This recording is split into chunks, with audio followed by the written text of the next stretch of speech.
I'm Chef Shonah Jefferson, and welcome to Chef Shonah's Foodies Over 50. I am a restaurant kid turned attorney turned chef, and I'm currently the executive chef and owner of Chefs for Seniors, a franchise located in Houston, Texas, where our mission is to improve seniors' lives through food. So I serve seniors in two different ways. First is by preparing healthy, nutritious meals in the comfort of their homes. And second, by going out into the community and teaching seniors how to eat healthy and showing them how eating healthy doesn't mean that they have to sacrifice flavor. So today I will actually be making salmon stuffed mushrooms, Savannah red rice with chicken and sausage, and peaches and dumplings with a side of vanilla ice cream. So let's get right to it.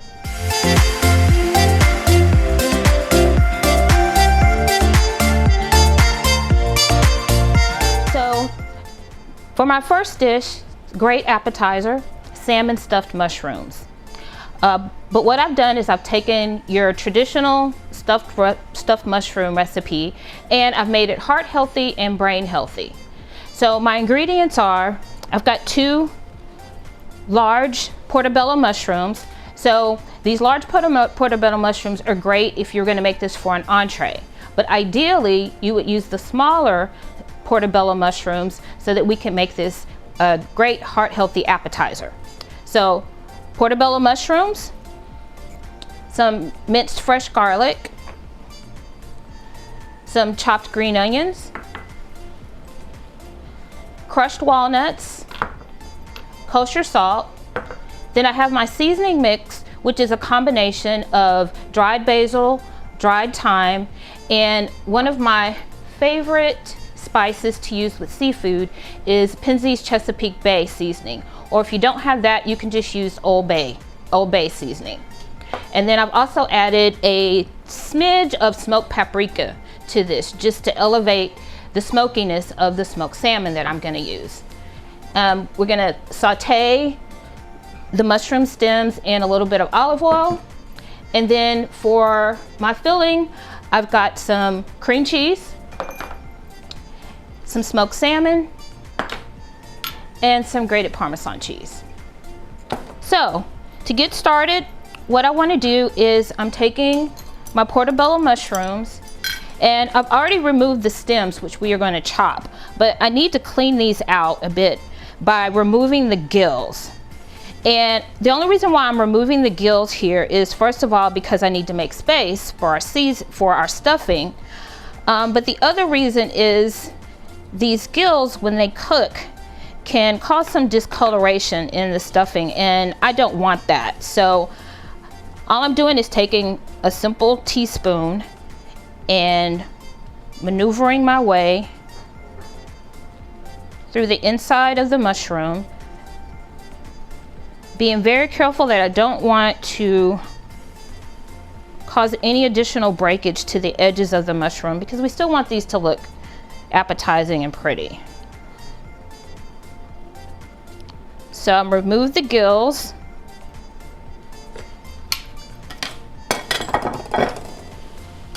From one, and then let's remove the gills from the second one. Portobello mushrooms are really great. They're a great substitute for meat. And they're very meaty and hearty, and so they're going to be really good with this as an appetizer. So I'm removing these gills so that I've got space here. And so I've got my mushroom. I'm gonna remove a little bit of that stem that's still left in here. Okay. So I've got my mushrooms there. And then the next thing I'm gonna do is I'm gonna chop my stems.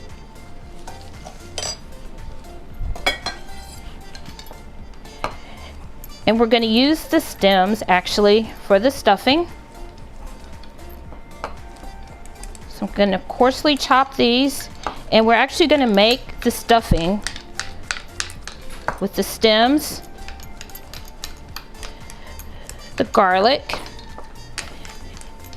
and the chopped onions.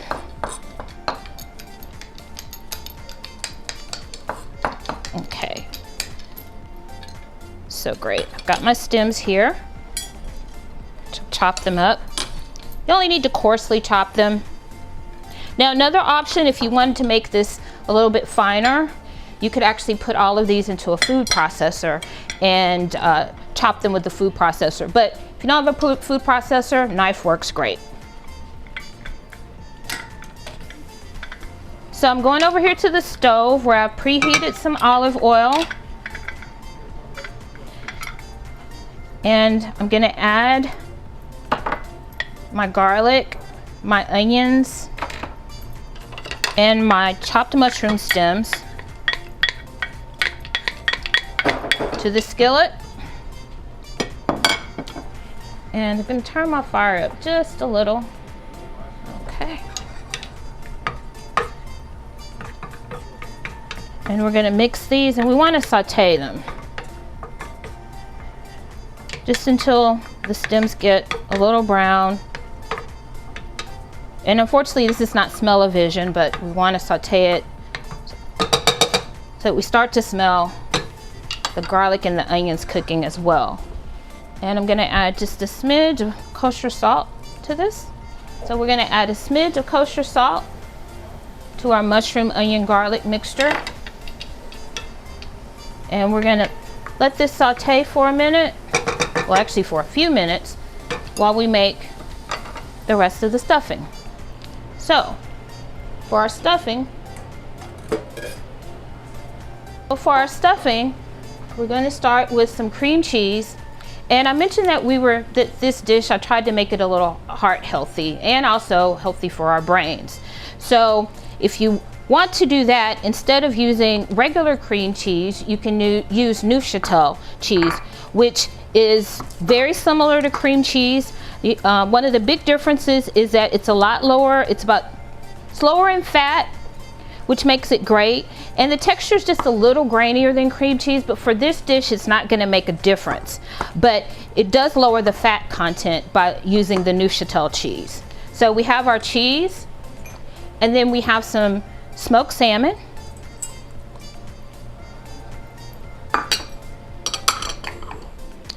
And about a 1/4 cup of crushed walnuts. So the smoked salmon and the crushed walnuts are very high in omega-3s, which makes this a very brain healthy, heart healthy dish. Then we're gonna add about half of my Parmesan cheese here. Then my seasoning mixture.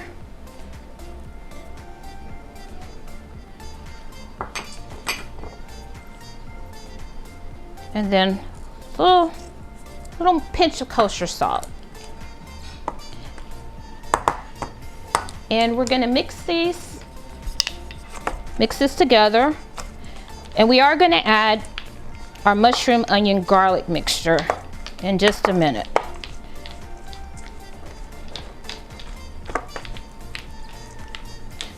So one pointer, if you are going to use the Neuchâtel cheese, the great thing about that is it's also softer than cream cheese, which is going to make your stuffing a lot easier to mix and combine. So I came up with the idea for this dish while I was actually preparing stuffed mushrooms for my very first client. She is 95 years old and still sharp as a tack. And one day she wanted stuffed mushrooms for one of her entrees.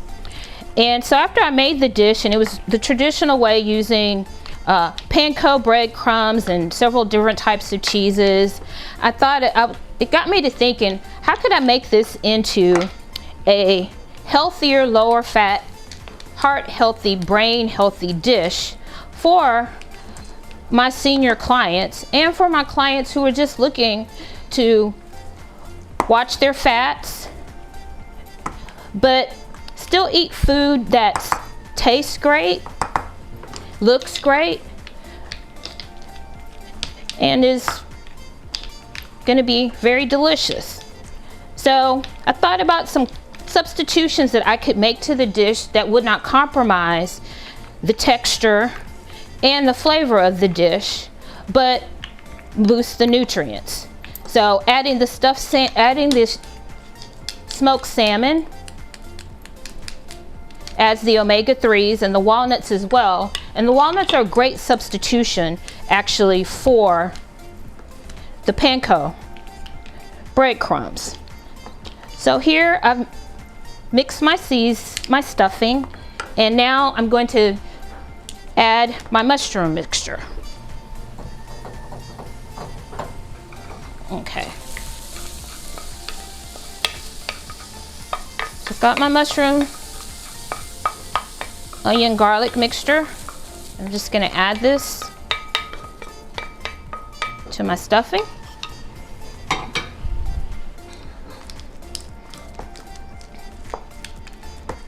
Now ideally, you would want your mushroom mixture to cool down a little, but I'm not that concerned here because the great thing is it's helping to soften this cream cheese actually.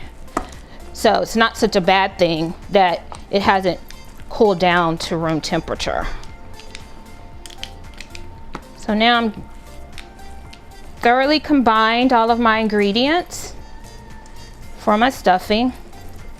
And I've preheated my oven to 400 degrees in preparation to bake my mushrooms. So I've got one little chunk of cheese in the middle there that I need to combine. Okay, great. So now I'm going to take my mushroom caps and I'm going to add my stuffing. Be very careful, even though portobello mushrooms are pretty hardy, they're still delicate around the edges, so you don't want your edges to break because you want your mushrooms to look as pretty as possible. So that's one. And then I've got my second mushroom here.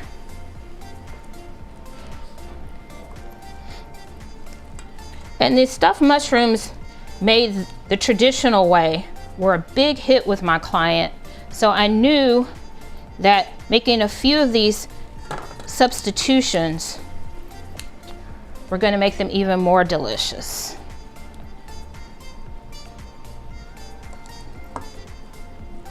So I'm going to use up all of my stuffing. If you were using the smaller mushroom caps, you'd probably end up, you'd want to use about a pound of them, and you'd end up with about 16 smaller stuffed mushrooms.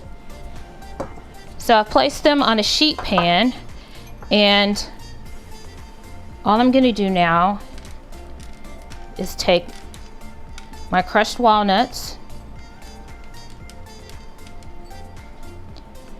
and add those to make a nice crunchy topping, and then add some Parmesan cheese as well. Okay. And now I'm going to put these in the oven, and we're going to let them bake for about 15 minutes in the 400 degree preheated oven.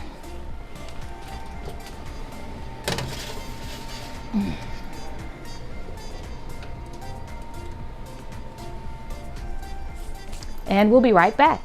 So my timer just went off, so let's see what our mushrooms are looking like. Oh wow, these look great. So now we're ready to plate. So I've got two nice juicy mushrooms here, and we're just going to add them to the plate.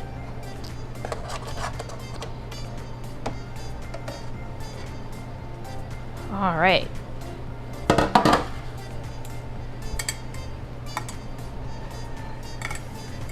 So you've got a nice appetizer here actually for, we cut them into quarters for definitely 8 people, but if people are really hungry, you've definitely got appetizers for definitely 2 people. Or the great thing about this as well is that if you need to, you've got a meal for 1 or 2.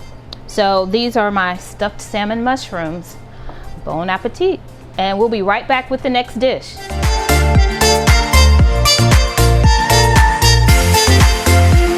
So for my next dish, I'm going to be making Savannah red rice with chicken and sausage.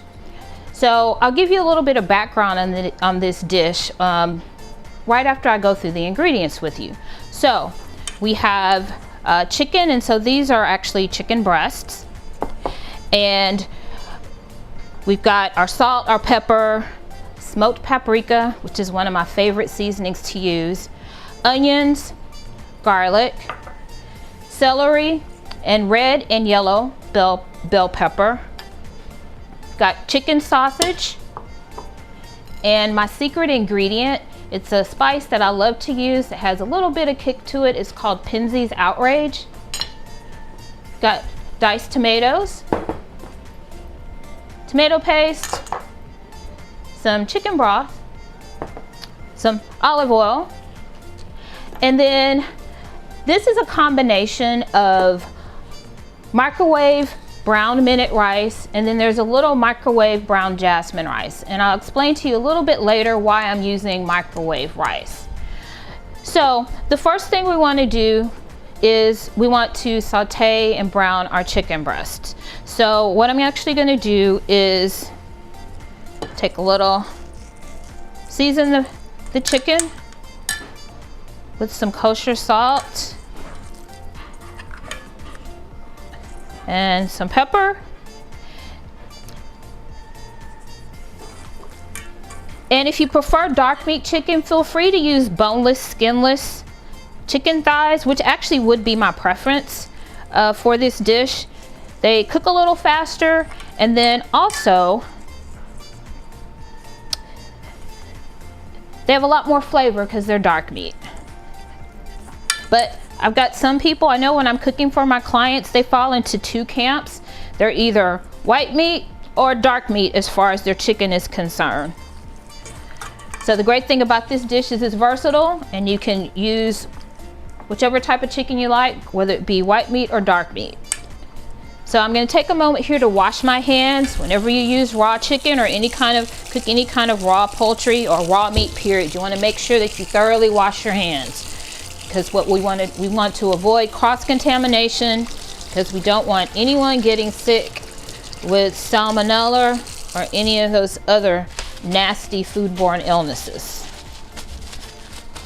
Okay, so I've washed my hands, and I'm going to the stove back here. I've actually preheated some olive oil in the skillet, and we are going to sear our chicken breasts. So we've started our chicken breasts. We want to make sure that our breasts are cooked well. And so what we're going to do is, I'm taking a little sneak peek.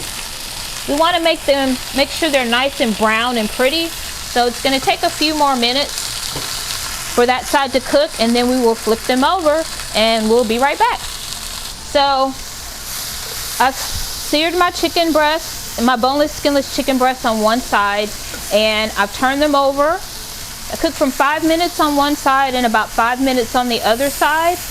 And so we're not going to completely cook them because they will finish cooking in the rice later on. So that they're nice and brown. Got a nice brown sear on both sides. So we're just going to remove them to a plate. And the key is, whenever you are preparing chicken in a skillet on the stove, what you want to do is make sure that you don't disturb the chicken until they release their juice. And at that point, you'll be able to turn them, and the skin will not stick to your skillet, and they will be nice and brown and pretty.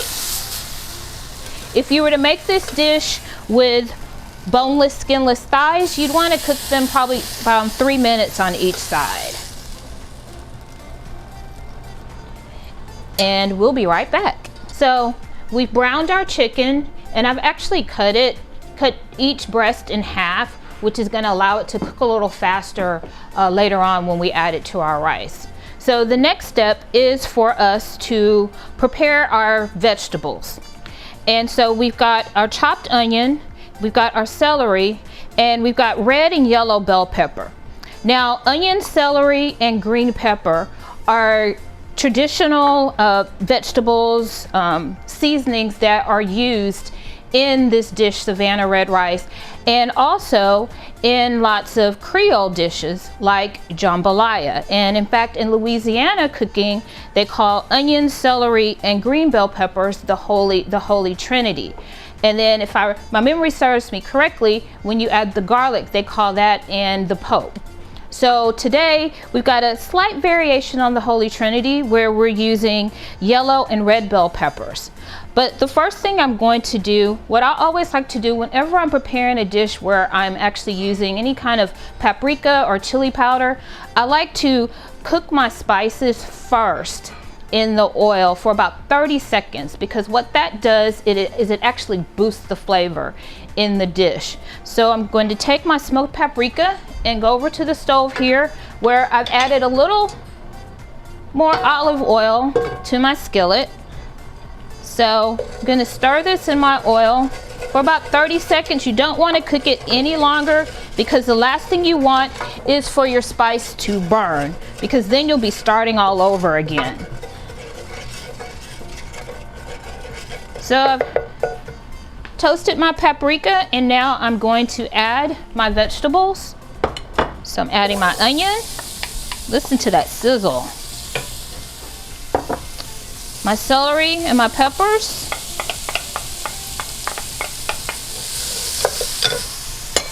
And I'm going to stir them so that they are coated with the paprika.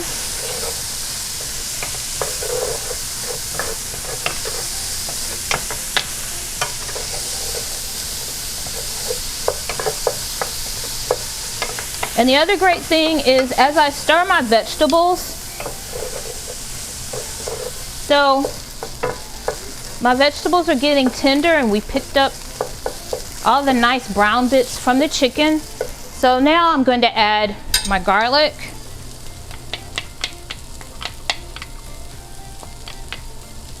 So I'm trying to get all this garlic out of here. And my chicken sausage.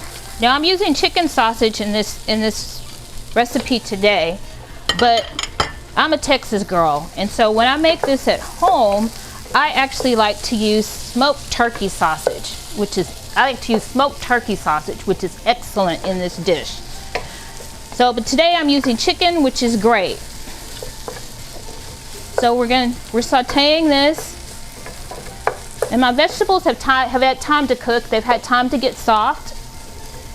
And it doesn't take very long for the garlic to cook. And I want my sausages just to get a little brown, so I think they're in pretty good shape. So what I'm actually going to do is I'm going to take the skillet off of the stove and move it here so you can see my next steps. So just a little background on Savannah red rice.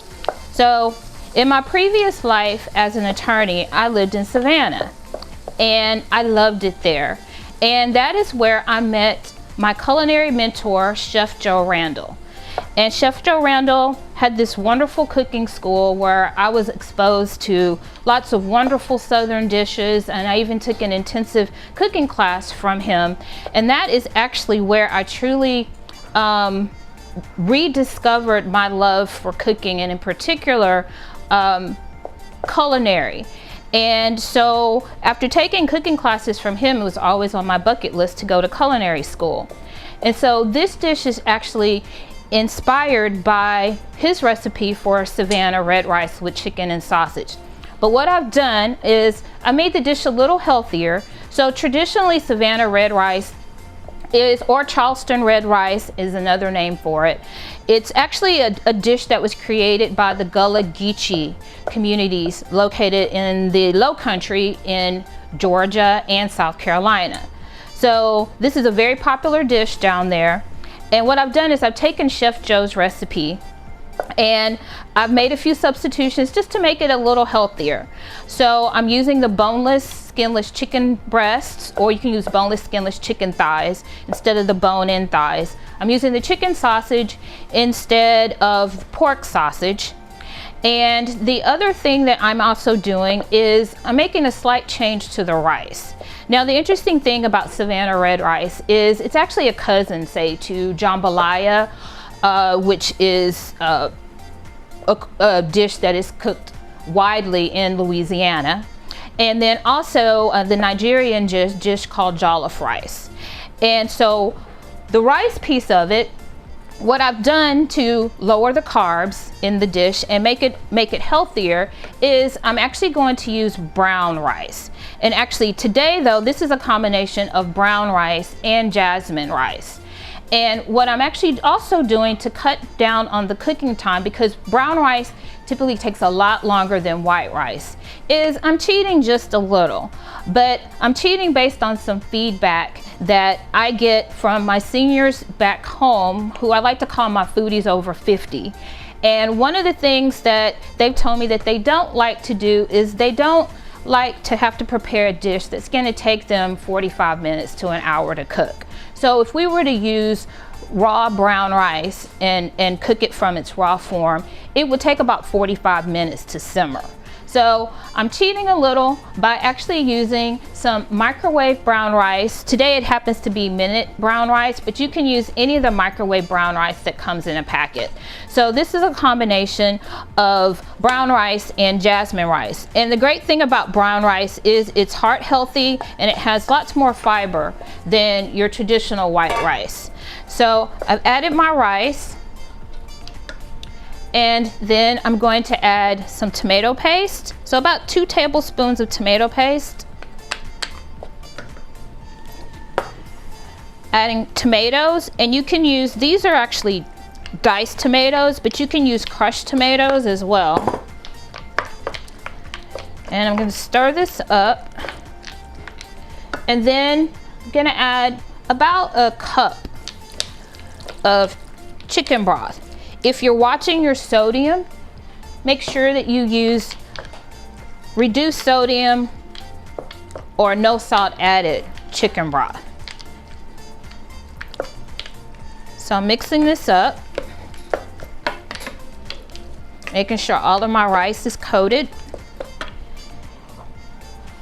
and gonna add some of my Penzeys Outrage, or for those of you who like a bit of a kick, cayenne pepper is great. And then I'm gonna season a little more with some kosher salt and some pepper. Okay. So now that my rice, my tomatoes, my tomato paste, everything is evenly mixed, I'm gonna take my chicken breasts and nestle them in my rice mixture.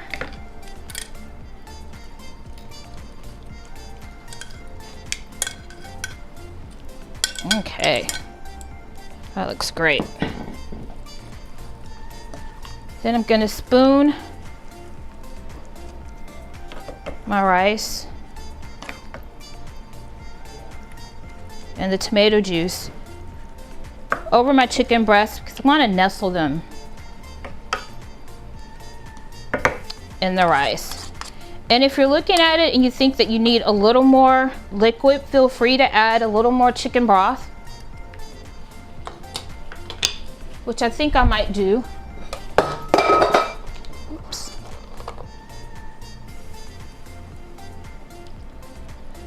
Because I do want enough liquid for my rice to cook, but I don't want it to get sticky either.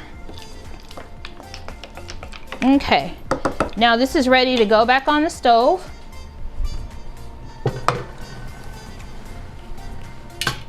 And we're gonna cover it and let it simmer for about 15 to 20 minutes. And we'll be right back.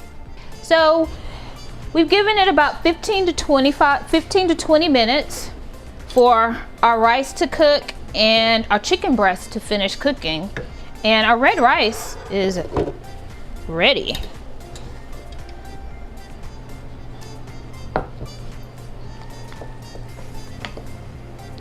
So now I'm going to plate this up. Make sure I get one of the chicken breasts in here on the plate. And we've got this rice. It's too bad we don't have smell-o-vision because this smells really good.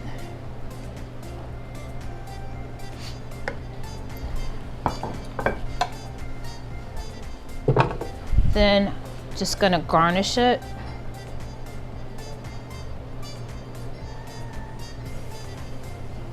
With some green onions. And there you have it. Savannah red rice with chicken and sausage. And we'll be right back. So, you've heard that saying that says life is short, eat dessert first. So, here we are to make one of my favorite desserts. I don't quite know what to call it because it's not really it's not a peach cobbler. It's not really a peach slump either. I thought about calling it a no-bake peach cobbler, but probably the best term for it, I guess, is called peaches and dumplings. You've heard of chicken and dumplings. Well, this is peaches and dumplings. And this was actually inspired by my dad. So you heard me say in my intro that I'm a restaurant kid, and my dad opened his first restaurant when I was 2. And he was in the business for 47 years. And he was actually very well known for his peach cobblers. And so what I've done is I've kind of taken his peach cobbler recipe and tweaked it a little bit and made it into something that can be made pretty quickly on the stove without having to roll out dough or use your oven. So what we have here is, this is winter time when I'm filming this, so fresh peaches are not in season. So I am using some frozen peaches and some sugar, some lemon juice, water, some vanilla, some pie spice, which is a combination of a cinnamon, nutmeg, allspice, cloves, a little ginger. And then my secret ingredient is just a little bit of peach extract. And so we're going to start on this first and put this on the stove and bring it to a boil. And while it's boiling, we will make our dumplings. So really easy. All I'm going to do is take the peaches, add the sugar. This is about half a cup of sugar. You can actually use less sugar and it'll still be very good and probably healthier for you as well, because the peaches are sweet themselves. And then you don't want to overdo it on the lemon juice, so I'm just going to put about a teaspoon of fresh squeezed lemon juice, and then about a teaspoon of vanilla, then about a teaspoon of my pie spice. And this peach extract is kind of strong, so we don't need to use a lot of it. I'm actually going to use probably about half a teaspoon. Okay, then add my water. And we're actually just going to mix all of this up.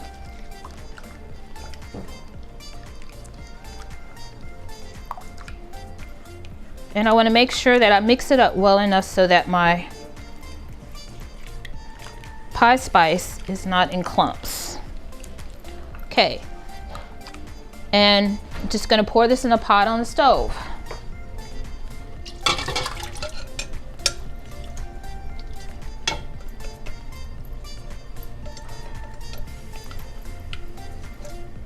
Okay, and then I'm going to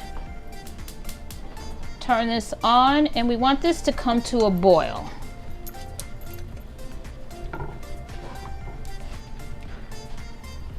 Okay. Then the next step is we're going to make our dumplings. So I have about a cup of flour, about 1.5 teaspoons baking powder, a couple of tablespoons of sugar, and about half a teaspoon of salt. And then some more pie spice. Okay. And I'm gonna mix all of my dry ingredients.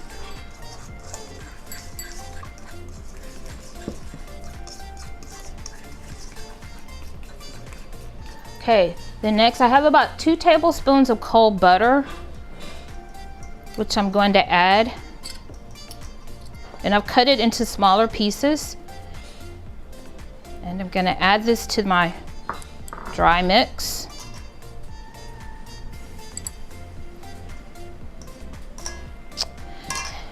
Some people use their hands. You can use a pastry cutter, but what I'm gonna do is mix the butter in with the flour until it makes a mixture that's crumbly.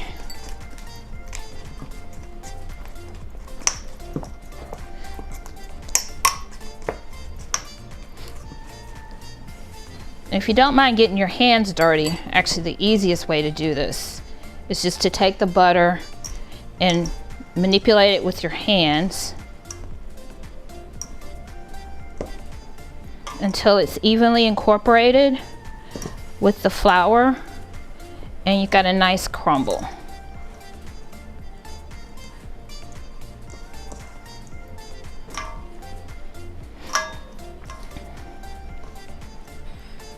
So I'm still getting my hands a little dirty, but it's not nearly as bad as having to roll the dough. Okay, so I've got a nice crumble there, and I'm gonna make a little hole in the middle, like an island, and I'm gonna add my milk.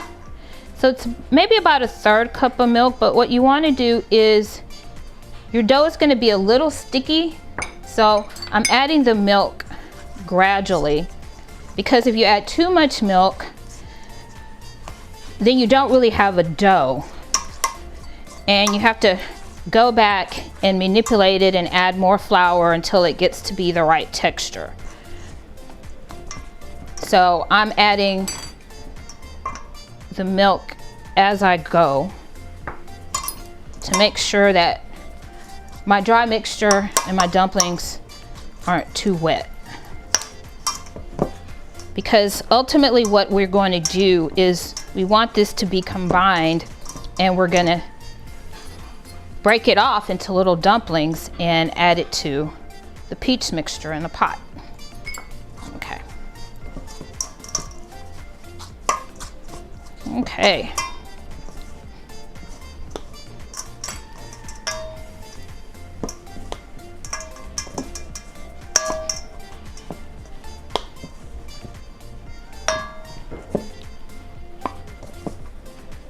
And we want to have enough dough to make about 6 very nice sized dumplings.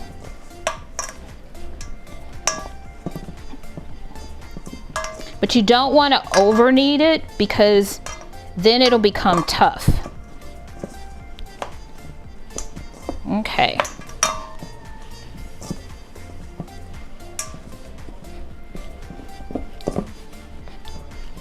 So I've got this, and it's in a nice, see the texture, it's in a nice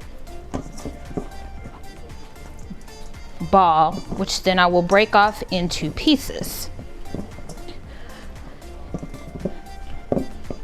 Okay, so I'm gonna break these off and make individual dumplings,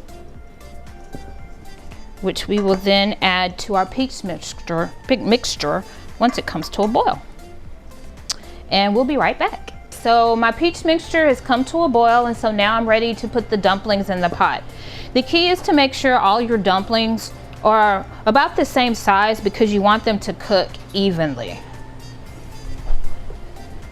So I've got my pot here, and all I'm doing is I'm nestling my dumplings, and I've lowered the temperature from high to low because I want these dumplings to simmer.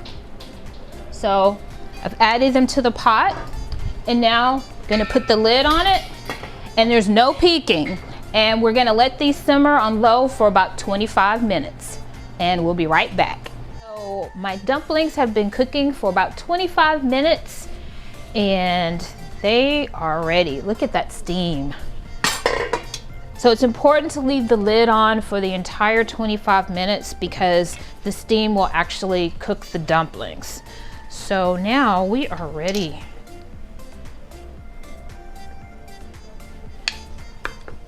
to eat. All right, so there's my dumpling, and then we've got these great peaches. Some really good, I'm gonna make sure I get some of the juice. Oh, there we go.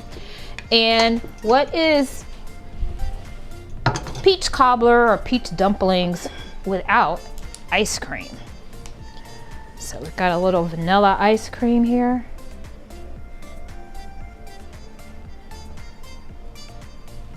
All right. And there you have it. No-Bake Peach Cobbler or peach dumplings. No matter what you call it, it tastes really good. And we'll be right back. Thank you so much for joining me today. It was a pleasure to show you how to prepare salmon stuffed mushrooms, Savannah red rice with chicken and sausage, and peaches and dumplings with vanilla ice cream. And I look forward to seeing you on my next show. Well, I will show you how to make cornbread crusted catfish with tomato sauce and sweet potato salad. And before this ice cream melts, I'm gonna make sure I try some of my peaches and dumplings because, like I said before, life's too short, so eat dessert first. Alrighty.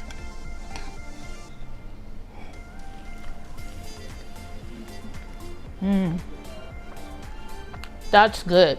Not quite as good as my dad's, but pretty close. Thank you so much for joining me. Thanks so much for joining me. This is Chef Shonah with Chef Shonah's Foodies Over 50.